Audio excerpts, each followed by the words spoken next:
pues una de las primeras preguntas, insisto, que tendríamos que hacernos es, ¿lo que me está pasando es miedo o es estrés? O es otra cosa, ¿no? Entonces, ¿miedo o es estrés? El miedo es una reacción fisiológica que es provocada por la percepción o la identificación de situaciones que nos generarían potencialmente daño. Es decir, la sensación o el pensamiento de que algo potencialmente podría lastimarnos. ¿Se acuerdan que ponía yo el ejemplo del predador? Pues miedo siempre lo vamos a presentar cuando estemos viviendo o teniendo la vivencia de que algo nos puede lastimar o generar algún daño. El estrés es parte de nuestra vida normal, de nuestra vida cotidiana. Es una respuesta funcional, es decir, es una respuesta normal del cuerpo que busca que se pueda adaptar lo más pronto posible a los nuevos estímulos a los que se va a topar. Y nos topamos con nuevos estímulos todos los días, pero hay unos nuevos estímulos mucho más, digamos, contenidos, muchos más fáciles de resolver que otros estímulos, ¿no? Un ejemplo sencillito de nuevos estímulos es cuando te cambias de casa. Solamente cambiarte de casa, vivir en un nuevo departamento, ya implica factores de adaptación a los que te tienes que adaptar: el ruido, el olor, el piso en el que ahora vives, dónde dejaste tus cosas, lo que sea. Pero son situaciones a las que te tienes que adaptar y que requieren un esfuerzo adaptativo. Generalmente este esfuerzo, después de un par de semanas, se logra hacer y nuestro cuerpo regresa a la normalidad. Cuando el estímulo estresante está muy presente, muy continuo o es muy grande, más grande que nosotros, ejemplo la pandemia, pues vamos a caer en fases de agotamiento. Y aquí les pongo algunos ejemplos de estímulos estresantes físicos. Traumatismos, que se te rompa un brazo, que se te quiebre la cabeza, que tengas un descalabrado, alguna infección, una neumonía, por ejemplo, golpe de calor o situaciones donde baja tu temperatura hasta la hipotermia, alguna situación que te genere dolor, una hemorragia, una infección, el no dormir, son situaciones de estrés físico que vienen desde el cuerpo. Y hay situaciones estresoras psicológicas, por ejemplo, las emociones fuertes, un cambio de vida, una situación de vida completamente diferente, un cambio en el trabajo, que ya no estés donde estabas antes, cualquier situación específica de contexto psicológico te puede desencadenar estrés, ¿sí? Así que tenemos estresores físicos y psicológicos. La siguiente. Entonces, como hay estímulos en nuestro cuerpo que van a buscar que nos adaptemos, ya podemos empezar a pensar si lo que tenemos es miedo o es estrés. Si es porque lo desencadenó una situación a la cual nos tenemos que adaptar, posiblemente sea estrés. Si es que lo desencadenó un pensamiento o una percepción de algo que nos pone en riesgo o en peligro, posiblemente sea miedo. Y ya que identificamos que es estrés, vamos a pensar, ¿en dónde de la curva del síndrome general de adaptación estoy? ¿Sigo en fase de resistencia? ¿Sigo cuando el muñequito está corriendo y se está adaptando a los cambios? Si todavía sigo ahí, vamos a considerar que ese es un estrés normal. Hasta podríamos decir que es un estrés bueno. El científico, el neurofisiólogo que hablaba por primera vez en el mundo en la historia del estrés se llama Hans Selye. Y Hans Selye decía, algo de estrés es esencial y saludable. O sea, algo de estrés es necesario. Es la cantidad óptima que todo ser humano tiene que tener para adaptarse a las circunstancias de vida. Pero demasiado estrés es dañino. Entonces, al estrés bueno, al que es necesario para la vida, para el crecimiento y la adaptación, le vamos a llamar eustrés, ¿sí? El eustrés, que es bueno, viene de la etimología eu, que significa bueno, nos hace adaptarnos a la vida, nos permite afrontar retos, nos permite incluso incentivarnos, nos predispone a los cambios, nos ayuda a ajustarnos a las nuevas circunstancias. Incluso nos permite seguir rindiendo, quizás bajo presión, quizás cansados, pero nos permite seguir funcionando. Este eustrés favorece la motivación y la satisfacción, incluso la sensación del logro cuando logramos adaptarnos al estrés, ¿no? En cambio, el distrés es ese estrés que está presente durante muchísimo tiempo, debido a estresores que no se mueven o que no cambian y a los cuales yo no me he podido adaptar a ellos. Y entonces va a ser el estrés que se considera malo. Es dañino, es acumulable, a veces pasa desapercibido, pero está ahí generando esta adaptación hasta que de repente caes en fase de agotamiento. Genera patrones repetitivos de funcionamiento, insisto, genera síntomas tanto de conducta como pues de maneras de comportarnos o de acercarnos a las situaciones de vida.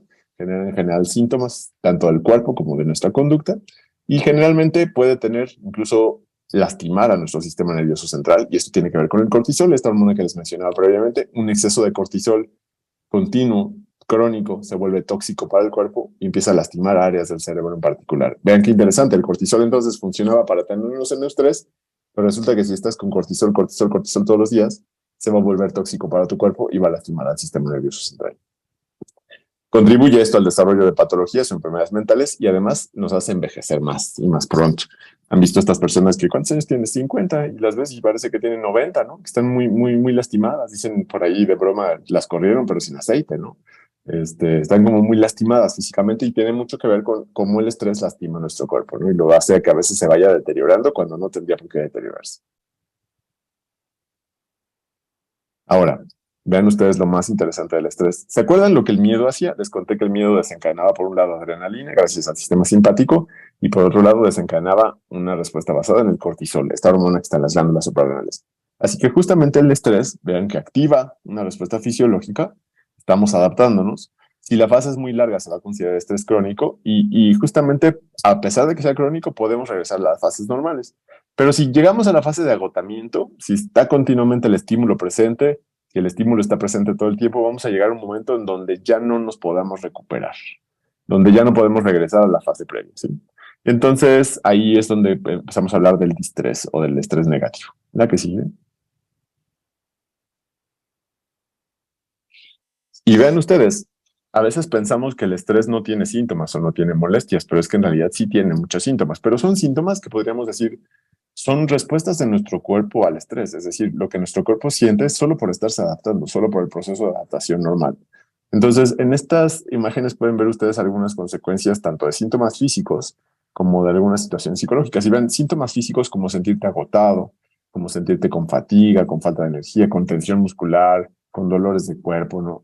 O dolores de espalda, con que se te suba un poco la presión, no como para que te hagas hipertenso, pero sí como para que se te suba unos 5, máximo 8 milímetros de mercurio de lo que habitualmente tú tienes de presión arterial. Evidentemente, si tu presión arterial habitual es 140 y se te suben 5 u 8 milímetros de mercurio, ya estás siendo hipertenso. Pero si no lo eres, no tiene por qué pasar. Molestias abdominales, generalmente diarrea o generalmente estreñimiento continuo alternado. Y algunos datos, por ejemplo, como síntomas mentales, específicamente mal humor, la sensación de tensión, la sensación de languidez, esta sensación como que estás guango, ¿no? Como que no funciona nada en ti, como que nada te interesa.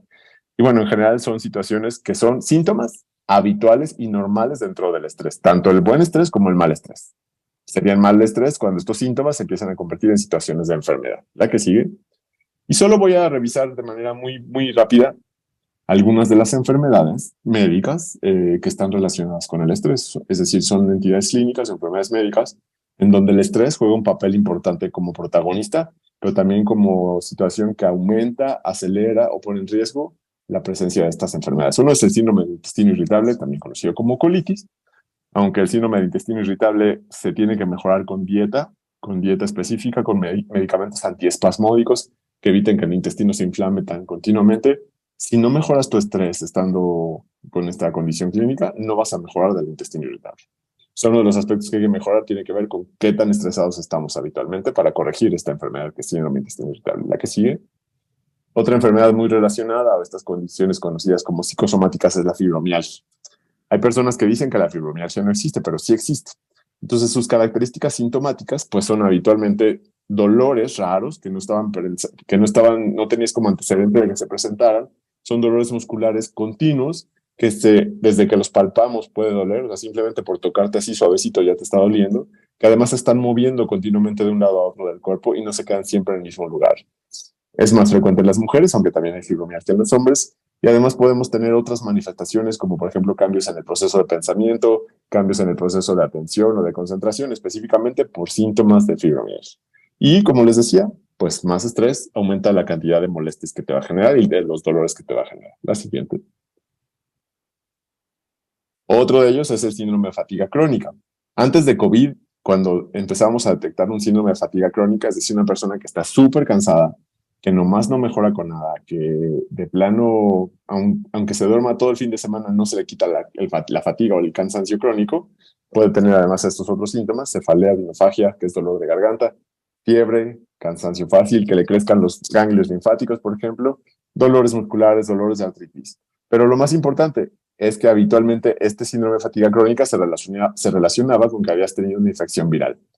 Y hoy día también pasa lo mismo. Si tienes un síndrome de fatiga crónica, lo más probable es que te haya dado COVID y que estés viviendo una consecuencia de COVID, ¿no? Antes había muy bien identificados otros virus que lo generaban, pero en esta ocasión y en este caso tiene que ver con COVID, ¿no? O el COVID largo que le dice. La que sigue.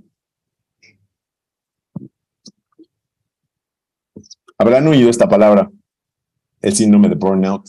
Este síndrome que tiene que ver con que voy a explicar cómo yo entiendo el burnout. con que estás yendo a trabajar continuamente y estás yendo a tu trabajo. No te encanta el trabajo, pero bueno, te la pasas más o menos bien y además te la pasas acompañado en tu casa o no quieres salir de tu casa y prefieres quedarte en tu casa, pero bueno, vas a trabajar y estás haciendo lo necesario, pero además en el trabajo, además de lo estresante que pasa de tu trabajo por cualquier cosa, hay alguien que está todo el día fregando, fregando, fregando, molestándote, insultándote, haciéndote menos, tratándote mal, tratándote de forma pasivo-agresiva, como tú quieras. Eso cansa. Y entonces cuando nos cansamos con el trabajo de por sí más esta calidad de persona, va a desencadenar en nosotros algo que se llama burnout, quemazón. O sea, vamos a llegar a un punto en donde ni que me paguen me va a estimular, ni que me den mi quincena me va a poner contento. Ya ni eso me interesa. Oye, ¿por qué no te sales de trabajo? Ya ni eso puedo hacer. O sea, tanto me quemo y tanto me lastima en mi funcionamiento que ya no me puedo recuperar y buscar otro trabajo, ¿no? Entonces, ya no me puedo ir, aunque no esté en condiciones laborales suficientemente buenas, siento que estoy condenado a quedarme ahí, no puedo pensar claramente, no puedo identificar claramente que me tienen como, ahora sí, como apresado, ¿no? En esta condición. Una cosa interesante, no se trata solo de cuánto nos pagan o no nos pagan en un trabajo, sino cuánto nos estimulan en un trabajo. Y en un trabajo te pueden estimular no solo con ingresos o con salarios, sino con cómo te mira tu jefe, con cómo te pone atención, con cómo te validan los compañeros. Son factores que favorecen que no haya desgaste emocional. Pero si ni uno de esos tienes, posible desgaste emocional. La que sigue.